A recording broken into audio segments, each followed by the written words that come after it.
Peptides are everywhere right now. It seems that everyone online is taking something, PPC 157, MOTS-c, Thymosin alpha 1, Epitalon, etc., claiming they help with recovery, longevity, fat loss, even brain repair. But here's the problem. Most of these peptides have little to no human evidence. Some of them do, some of them don't.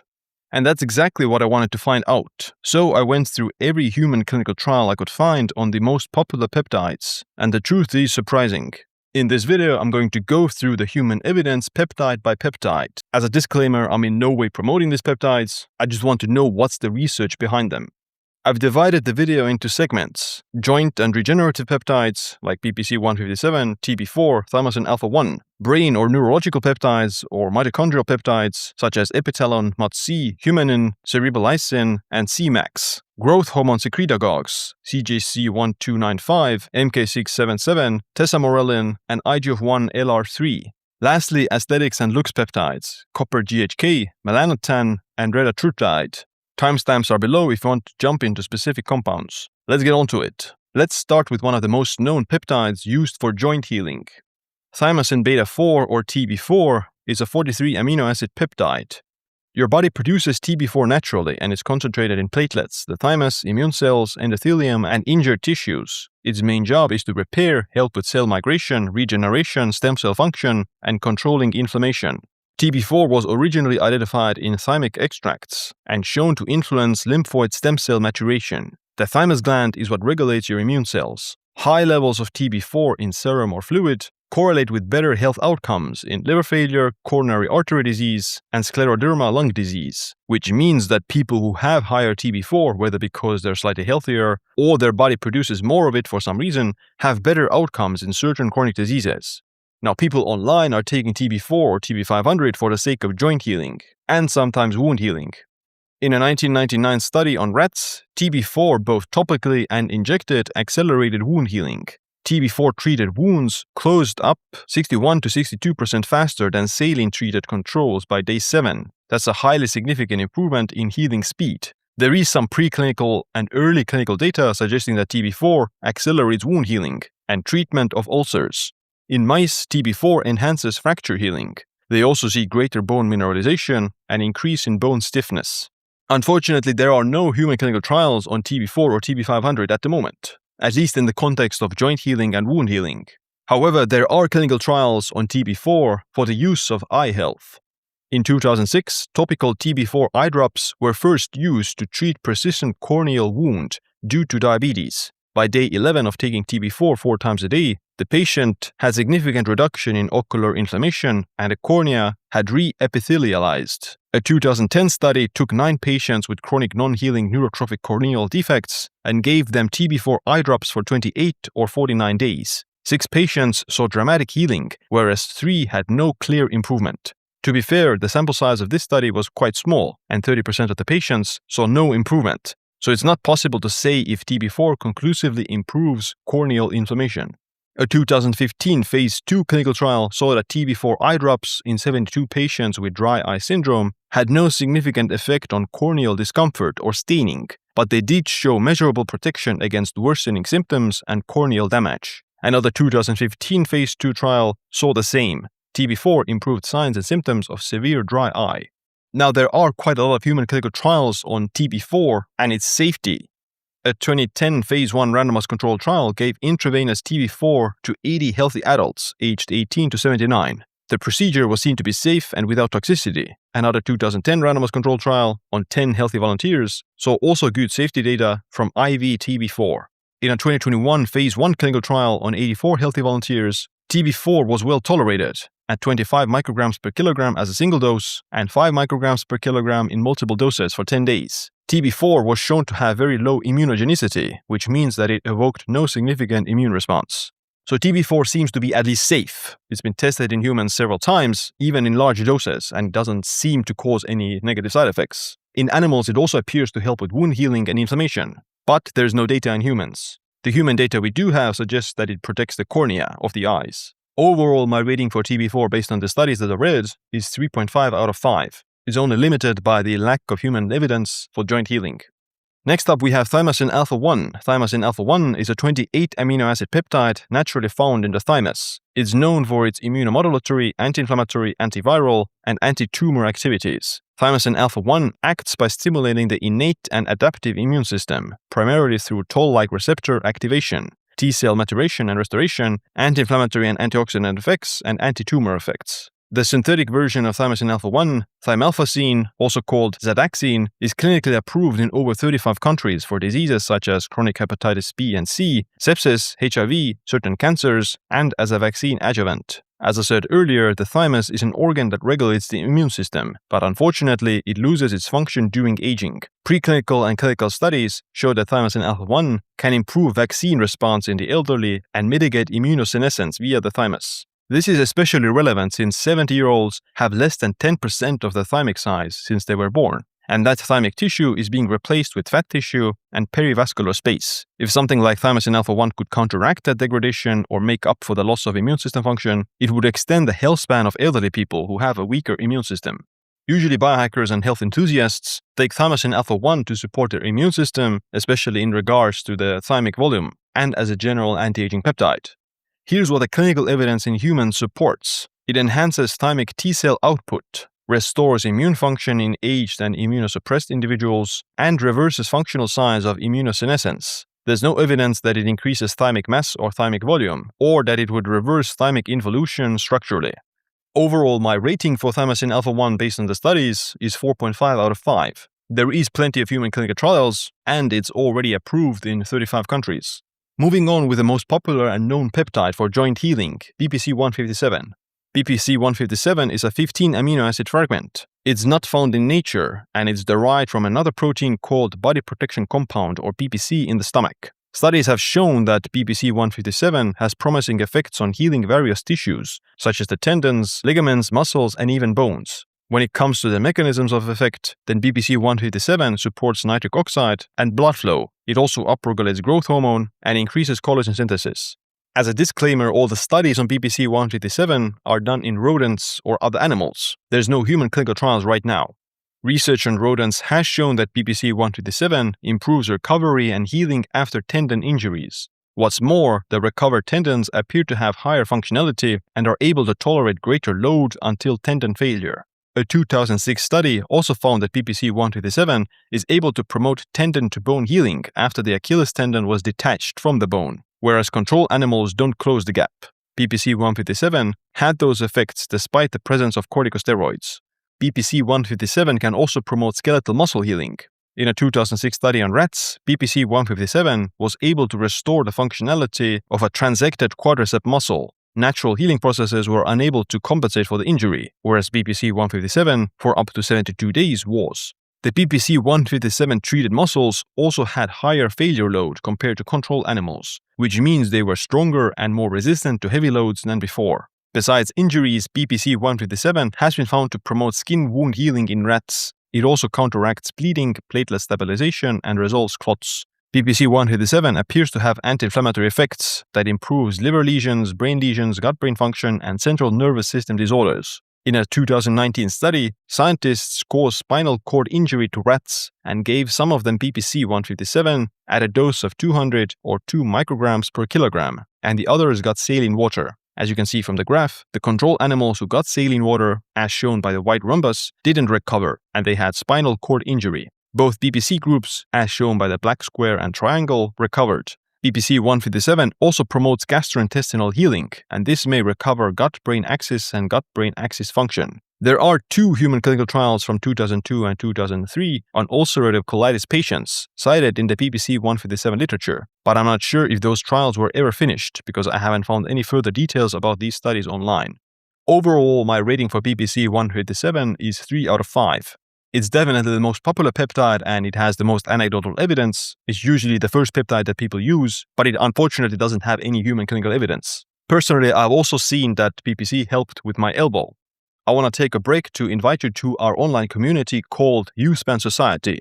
U-Span Society is an evidence-based online community on school, where we have a ton of different online courses and mini courses on health optimization, longevity, and anti-aging, starting with things like exercise, fitness, body composition, and ending with things like skincare, sleep, and nutrition. Youthspan Society just launched 3 of the introductory courses: a 7-day free longevity Kickstarter challenge, a 14-day body composition challenge, and a 30-day longevity consistency challenge. You can join the community for free for 7 days and cancel anytime. In addition to the courses, you'll get access to the online discussion board where you can ask questions from me and other members of the community. We have live weekly calls where we discuss new research, talk about our most cutting-edge protocols for anti-aging and longevity, and just answer questions. So if you like my videos and you want to learn more, then our online community, Youthspan Society, is the best place to do so. Check out the link in the description and start the challenge. Moving on with the peptides that target the brain. Epitalon is a synthetic tetrapeptide. It's considered a bioregulator, a molecule that mimics the body's own short peptides to regulate gene expression, tissue repair, and regeneration.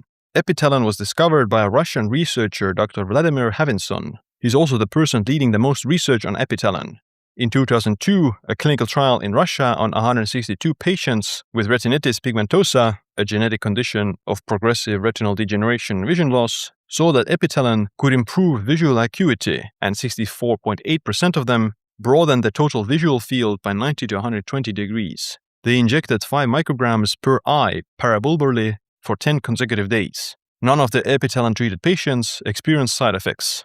A 2020 study saw that sublingual Epitalon at a dose of 0.5 milligrams a day for 20 days in 75 women improved melatonin production through modulation of the circadian clock system. It's been also shown to do that in elderly people and old monkeys.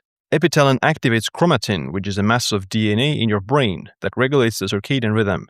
To be honest, this is the most exciting and interesting thing about Epitalon. If Epitalon is able to counteract the circadian clock dysfunction that happens with aging, it could potentially also help with a lot of neurodegenerative conditions. I've shared on the channel before that the circadian clock dysfunction will eventually be considered a new hallmark of aging, but Epitalon does a lot more than that.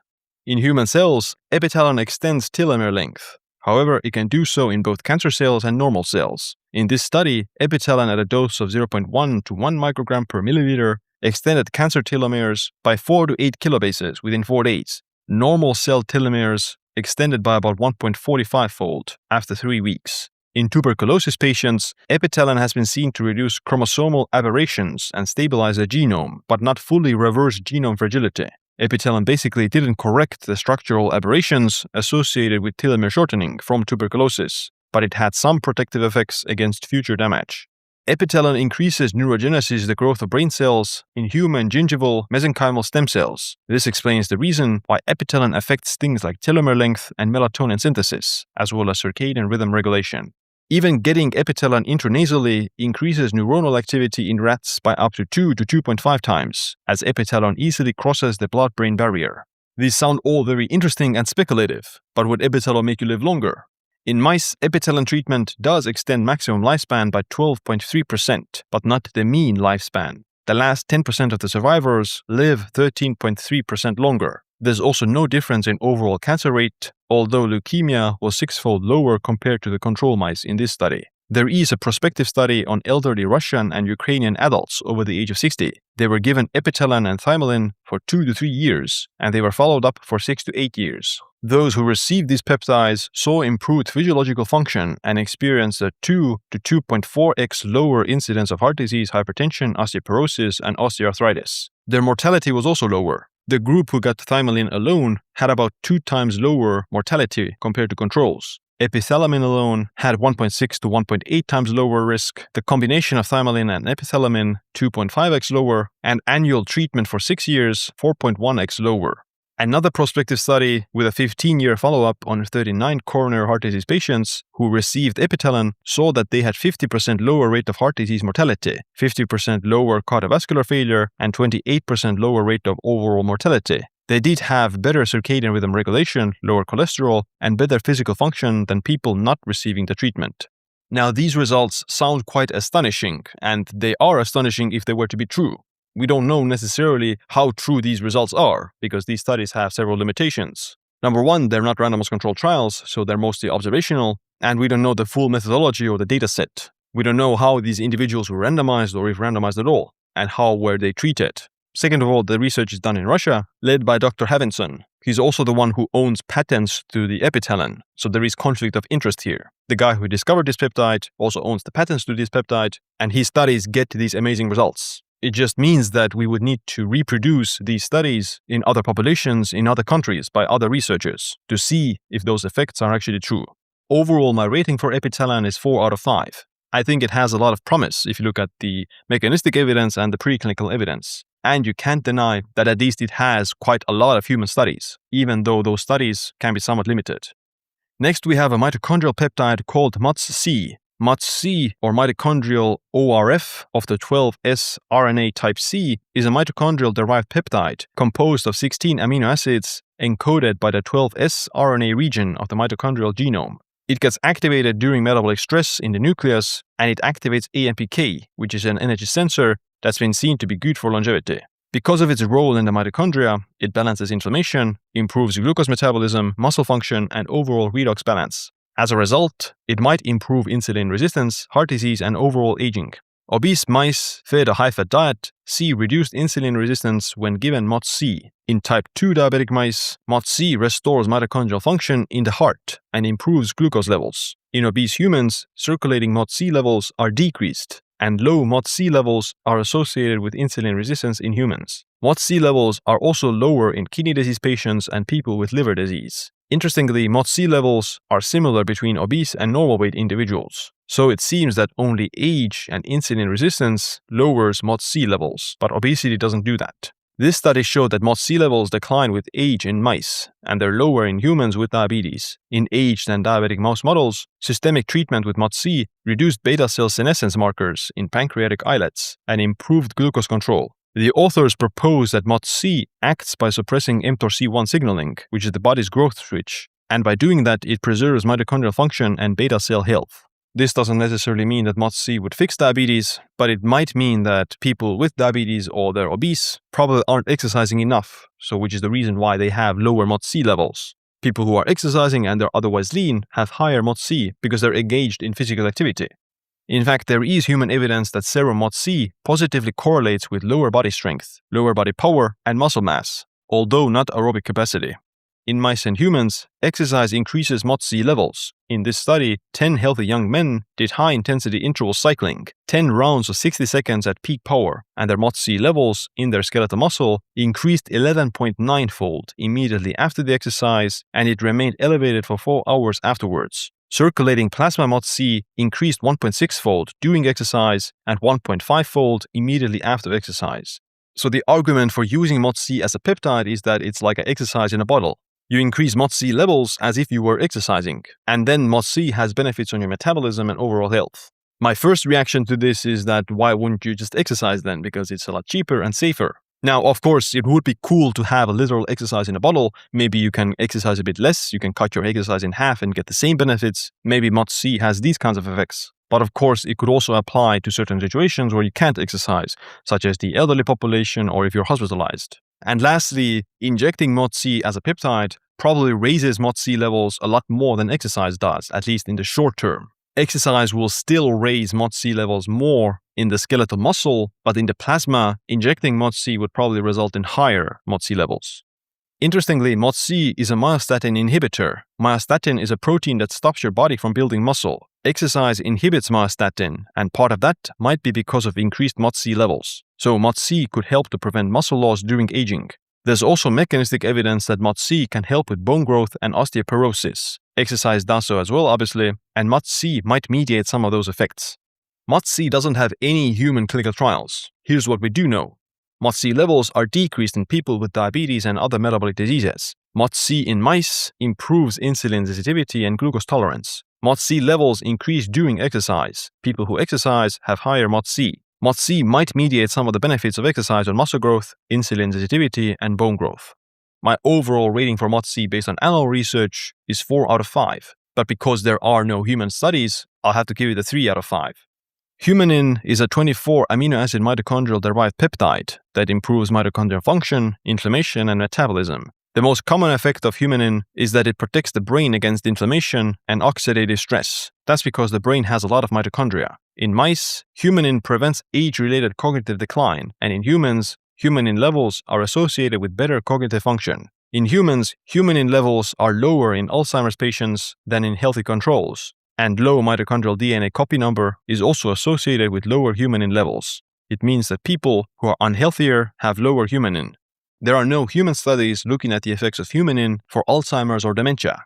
But in rats, humanin does attenuate cognitive deficits and pathological brain changes caused by amyloid beta in the brain. So there is some preclinical data showing that humanin might help with neurodegeneration, but there's no human studies yet.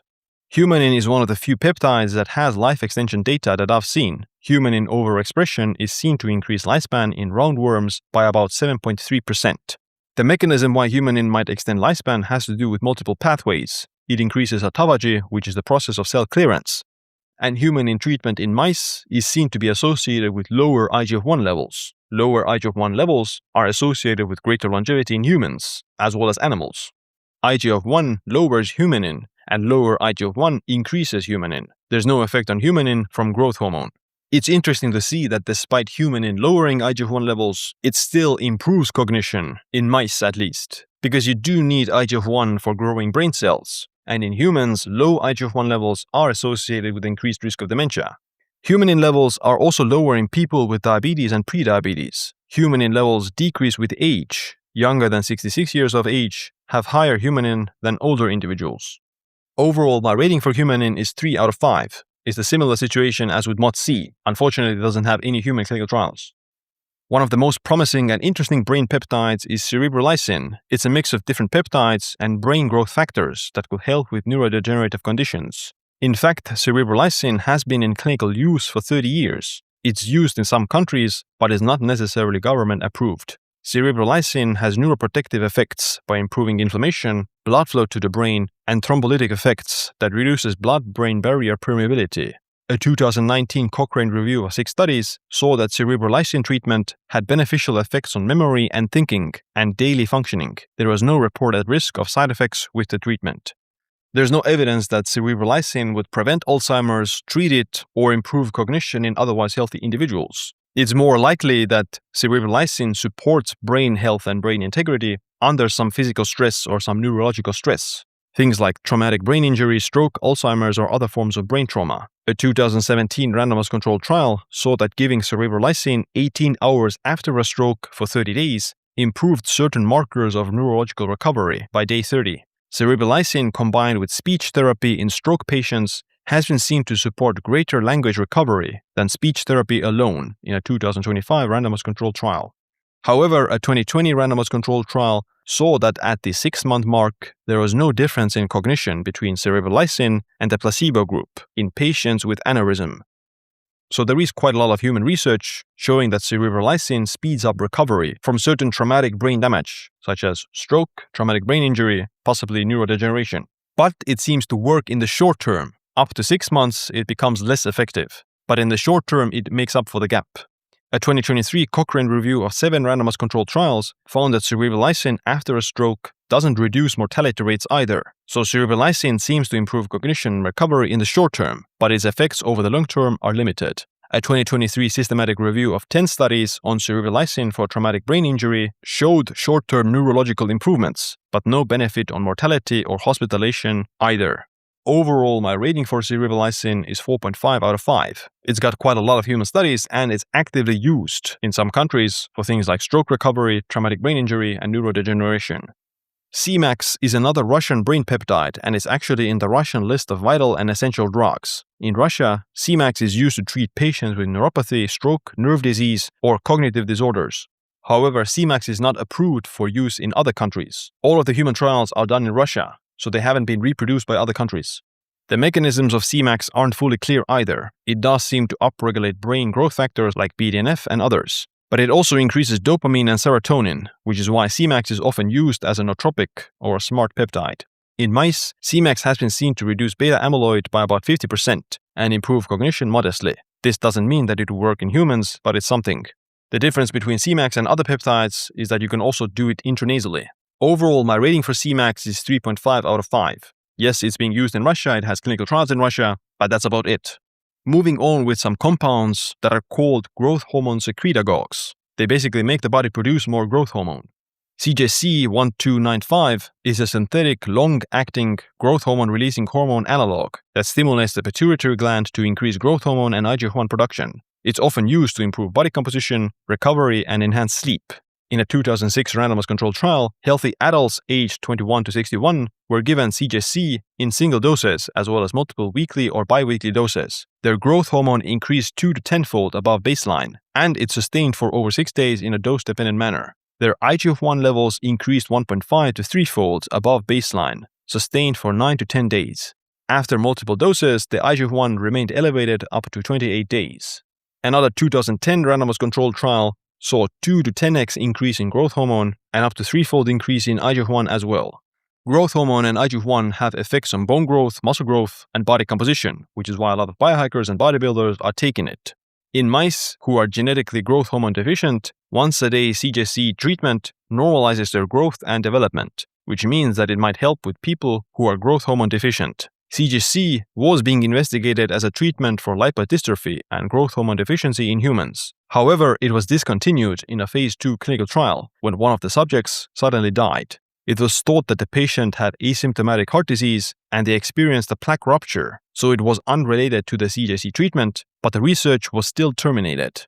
Unironically, CGC still has quite a lot of human clinical evidence, at least in the realm of increasing growth hormone and IGF-1. Now keep in mind, Ipamorelin or CGC is WADA prohibited, so if you're competing in sports, you would get disqualified for it. Overall, my rating for CGC 1295 is 4 out of 5. MK677, also called Ibutamoren, is another growth hormone secretagogue that makes the pituitary gland increase growth hormone. It's often used by bodybuilders to improve body composition, but it was also researched in clinical studies for counteracting age-related muscle loss in older people. A 2008 randomized controlled trial on healthy adults aged 60 to 81 saw that 12 months of 25 milligrams of MK677 per day increased growth hormone by 1.8-fold and IGF-1 by 1.5-fold. Their muscle mass also increased by 1.1 kilograms compared to the loss of 0.5 kilograms in the placebo group. About half the muscle gain was in the arms and legs. There was no significant effects in visceral fat or subcutaneous fat mass. They also saw no improvement in muscle strength, walking speed, stair climbing, or quality of life. They just had more muscle. A 1998 study saw that 25 milligrams of MK677 during calorie restriction helped to preserve muscle tissue and reversed nitrogen loss and protein wasting. The MK677 group even achieved a positive nitrogen balance compared to the placebo group. The MK677 group had higher growth hormone and IGF-1, which explains the anti-catabolic effects. MK677 has been seen to improve sleep in young and older adults. In young subjects, high-dose MK677 resulted in an approximately 50% increase in the duration of deep sleep, and in more than 20% increase in REM sleep. In older adults, the treatment with MK677 was associated with a nearly 50% increase in REM sleep.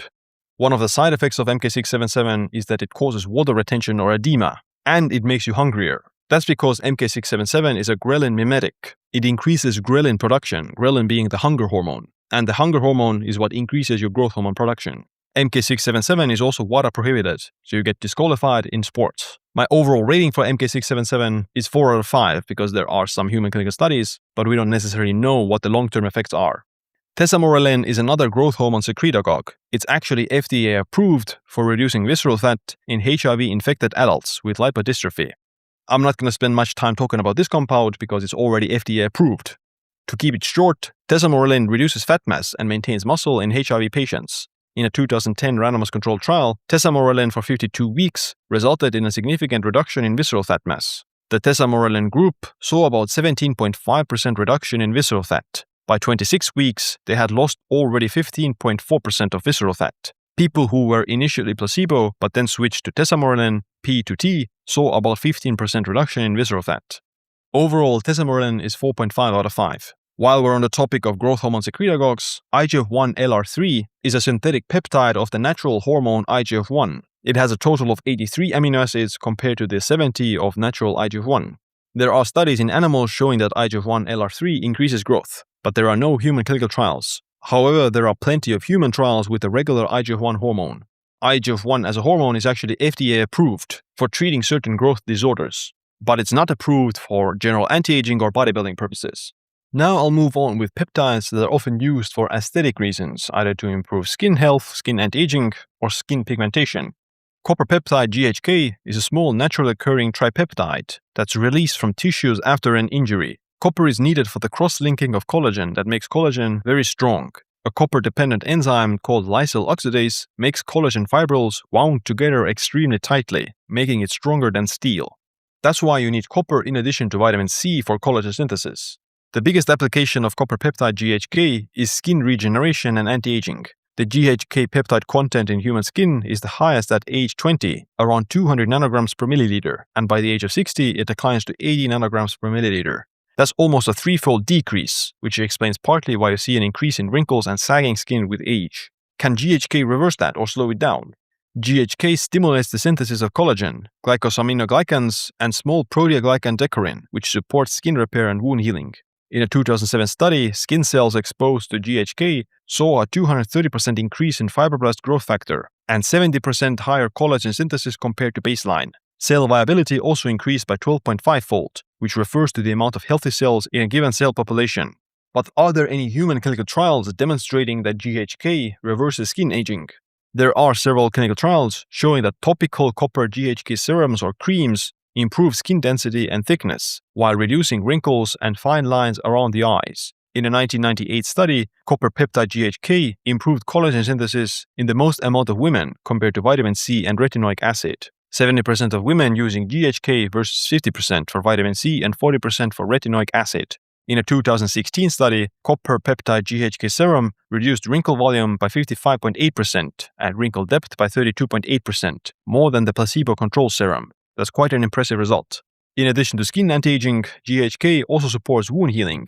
In rats, treatment with collagen dressing with incorporated GHK has been seen to accelerate wound healing in diabetic as well as healthy rats. In healthy rats, wounds treated with the copper formula increased copper concentration at the wound by 9-fold, which indicates higher wound healing. Also hair growth. In cell studies, copper peptide stimulates the growth of human hair follicles by stimulating the proliferation and preventing the death of dermal papilla cells, which are fibroblasts specialized for human hair follicle growth. Unfortunately, there are no human clinical trials on oral copper peptide or injectable copper peptide for skin anti-aging, so the current evidence only suggests that topical copper peptide might have some skin anti-aging effects. So overall, my rating for copper peptide GHK is 4 out of 5. Lastly, I'm going to talk about Retatrutide. Retatrutide is a triple GLP-1 agonist that's taking the weight loss world by storm. It's supposedly significantly more effective in weight loss than the previous GLP-1 agonists like Ozempic. A 2023 phase 2 clinical trial on Retatrutide saw that it resulted in 24% mean weight loss at 48 weeks compared to semaglutide's 15% weight loss at 68 weeks and tirzepatide's 21% weight loss. Some people even lost over 30% of weight on Retatrutide. A 2025 meta-analysis of 3 clinical trials on Retatrutide saw that it resulted on average 14.3% weight loss in a dose-dependent manner, while also improving things like blood pressure, fasting glucose, and hemoglobin A1c. Overall, my rating for Retatrutide is 4.5 out of 5. It doesn't have the most evidence, although the evidence we do have is high quality, but it's probably the most powerful peptide in this list. It has the highest likelihood of increasing someone's longevity and overall health span, because by losing weight, you would see pretty much all of your healthy biomarkers move in the right direction. Of course, you could lose muscle with it, but that is easily counteracted with things like diet and exercise. Or you could use some other peptides that help with the muscle preservation. But in terms of the magnitude of effect for your overall health, Retatrutide is the most powerful in this list. Maybe not for otherwise healthy people. There's no evidence that otherwise healthy people, non-obese people, would see some longevity benefits from these GLP-1 agonists. Theoretically, they could, but there's no evidence for that. For the otherwise healthy individual, they would benefit from some other peptides. For the otherwise healthy, non-obese individual, they're better off doing something else. Melanotan 2 or MT2 is the so-called tanning peptide. It's supposed to make your skin more tan without sunlight. Basically, melanotan upregulates the production of melanin in your skin. Melanotan also has effects on erectile function and is used to help with erectile dysfunction. A 2014 review of melanotan based on 18 clinical trials found that melanotan 2 does increase skin pigmentation and tanning. In fair-skinned individuals, it appears to also reduce UV-induced skin damage, since melanin is what protects the skin against UV damage. The review also found that MT2 increases sexual arousal. Now, it also has some side effects. There are a few case reports of melanomas after melanotan use, or darkening of pre-existing moles. While there is no clinically established causal link, melanotan might upregulate melanin production too much, so people who are darker skin have to be more careful. An additional effect of melanotan 2 is weight loss. Melanotan 2 has been seen to reduce appetite and reduce body fat without calorie restriction in rats. The intra-abdominal fat in those rats decreased by 35 to 55% after 40 days. The mechanism for that is the melanocortin receptors suppress appetite. Maybe that's the reason why you feel less hungry if you're more in the sun. So melanotan has synergistic effects on the different brain chemistry, similar to sunlight. Because of that, melanotan 2 has also some preclinical evidence for brain and cognitive function. In fish, it's been seen to reverse short-term memory impairment caused by a high-fat diet. That's why my overall rating for melanotan is 3.5 out of 5. Alright, I think that's an insane amount of information. Definitely bookmark this video for future use and research. Here's a final tally of human trials on these peptides. PPC 157, 0 human studies, but 2 ulcerative colitis trials with no accessible data. Thymosin beta 4, about 6 human trials. Thymosin alpha 1, dozens of human trials, approved in over 35 countries. Copper GHK, around 3 to 4 human cosmetic trials. Epitalon, around 4 human clinical trials. Most of them are prospective data, not randomized controlled trials. MOTS-c, no human clinical trials. Humanin, no human clinical trials. Cerebrolysin, around 6 to 7 randomized controlled trials in this video, but in reality a lot more. Semax, around 3 to 5 small human trials. CJC1295, around 4 human trials. MK677, around 3 human trials. Tesamorelin, 1 to 2 human trials in this video, but realistically more. FDA approved. IGF-1 LR3, no human clinical trials, but the regular IGF-1 is FDA approved. Melanotan, around 18 human trials, but likely more. Retatrutide, around 3 to 4 human randomized controlled trials. Here's what we can say based on these studies and the preclinical data.